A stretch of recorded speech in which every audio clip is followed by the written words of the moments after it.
What if I told you that while you're lying in a hospital bed, fighting for your life, your own family is sipping wine in Italy, using your credit card?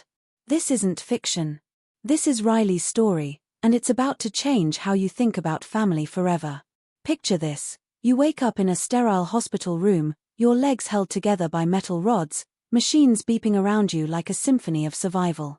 The first thing you reach for? Your phone. The first thing you hear? Your mother's voice, but not the way you'd expect.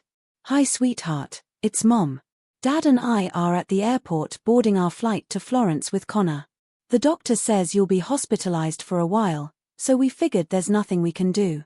Don't call us in Europe, roaming charges are too expensive. Oh, and thanks for the credit card. We used it to book the tickets." Ciao. Can you imagine? Your heart just shattered worse than your broken bones, didn't it? This is exactly what happened to Riley, a 28-year-old software engineer from Austin, Texas.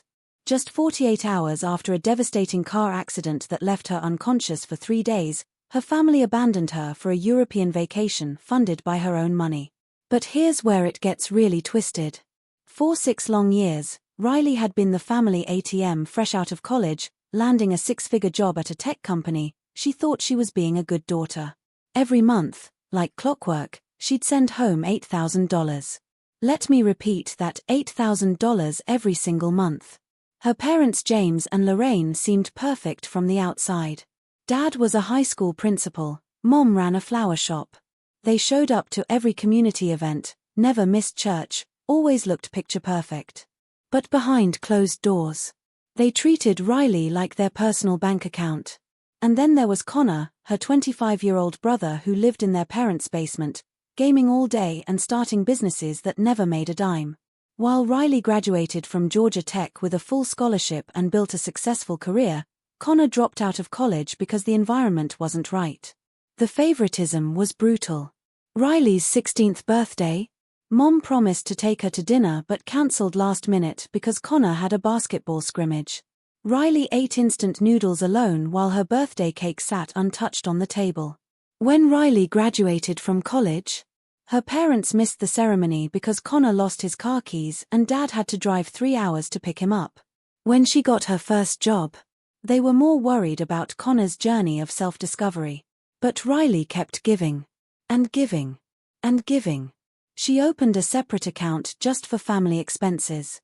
$3,000 for her parents, $1,500 for Connor, plus hundreds more for emergencies that somehow happened every month. A new SUV? Mom deserves it. A gaming setup? Connor needs it for work. A premium golf membership? Dad has so few joys in life. Meanwhile, Riley lived in a 700-square-foot apartment, declined every social invitation, and ate takeout because she was too exhausted to cook. She tracked every expense in a color-coded spreadsheet like she was running a charity, which, let's be honest, she basically was. The breaking point came when Riley finally found the courage to set a boundary. She told her family she needed to reduce the monthly support because she wanted to save for her own house. The reaction? Absolute chaos. Her mother cried. Her father accused her of abandoning them. Connor called her selfish. They made her feel like a monster for wanting to keep some of her own hard-earned money. 2 weeks later, that pickup truck ran the red light and changed everything. While Riley was fighting for her life in the ICU, her family was booking business-class tickets to Italy. While she was getting emergency blood transfusions, they were upgrading to luxury accommodations. While she was wondering if she'd ever walk again, they were posting Instagram photos with the caption "Thanks to the Bank of Riley for funding our soul-healing journey." The betrayal cut deeper than any physical wound. But here's where the story takes an unexpected turn. In her darkest moment, abandoned and alone, Riley discovered something beautiful. Real family isn't about blood, it's about who shows up when you need them most. Riley, her nurse, brought homemade tea and stayed to listen. Dr. Martinez checked on her even when she wasn't on duty. Eleanor, her elderly roommate, timed her physical therapy sessions and cheered every small victory. Even Leroy, the janitor, brightened her day with his toothless grin and secret mints.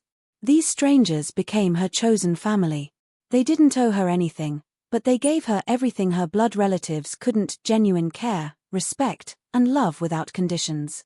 And that's when Riley made the most empowering decision of her life. She called a financial advisor and took back control. Within hours, she closed all her old accounts, changed every password, and opened new ones with maximum security. She cancelled the credit cards, stopped paying for the house utilities, and arranged to repossess the cars she'd been financing. The Italy trip. She called the airline and got a refund since the tickets were purchased without her consent. Her family found themselves stranded at the airport with declined cards, finally facing the consequences of their actions. But Riley wasn't done. She went to the family house one last time, not for revenge, but to retrieve what was rightfully hers: her college documents, her grandmother's necklace, personal photos, and memories they couldn't hold hostage. She left behind a simple note: "I'm no longer your sponsor. Please find another way to live." The aftermath was predictable. Angry calls, threats, emotional manipulation. Her mother claimed this was causing her blood pressure to spike. Her father threatened to sue. Connor accused her of ruining his life. But Riley had learned something powerful. Boundaries aren't walls built to keep love out, they're gates that only let healthy love in. When her family showed up at the hospital demanding explanations, Riley didn't waver. She presented them with simple terms: no financial support, contact only with consent, and if boundaries were violated, contact would end completely. Her mother refused to sign. "You're no daughter of mine," she declared before storming out. And you know what? Riley felt relief. Pure, liberating relief. 3 weeks later, Riley was discharged into the care of her chosen family. Eleanor offered her a place to stay. Nurse Riley drove her to physical therapy every day. She learned to stop checking anyone's bank account but her own. When asked if she'd change anything about her journey, Riley's answer was profound: "No, because if none of it happened, I wouldn't know what home really means." This story isn't just about financial abuse or family dysfunction, it's about the courage to choose yourself. It's about understanding that love should never come with a price tag, and family should never be conditional on what you can provide. Riley's story reminds us that sometimes the most loving thing you can do is set boundaries. Sometimes walking away isn't giving up, it's growing up.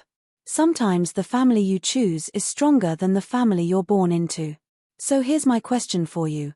Have you ever found yourself in a situation where you were giving more than you were receiving? Where love felt more like a transaction than a relationship? How did you handle it? Riley's courage to reclaim her life didn't just save her bank account, it saved her soul. And sometimes, that's exactly what we need to do. What do you think about Riley's decision? Was she right to cut off her family, or should she have tried harder to work things out? Drop your thoughts in the comments below, I read every single one. And if this story resonated with you, if it made you think about your own relationships and boundaries, make sure to hit that like button. Share this with someone who might need to hear it. And don't forget to subscribe for more real stories about family, relationships, and the courage to choose yourself. Because at the end of the day, the most important relationship you'll ever have is the one with yourself. Make sure you're treating that person with the love and respect they deserve. Until next time, remember, you are not responsible for other people's happiness at the expense of your own. You are not a bank account with legs. You are a human being deserving of genuine love and respect. Take care of yourselves out there.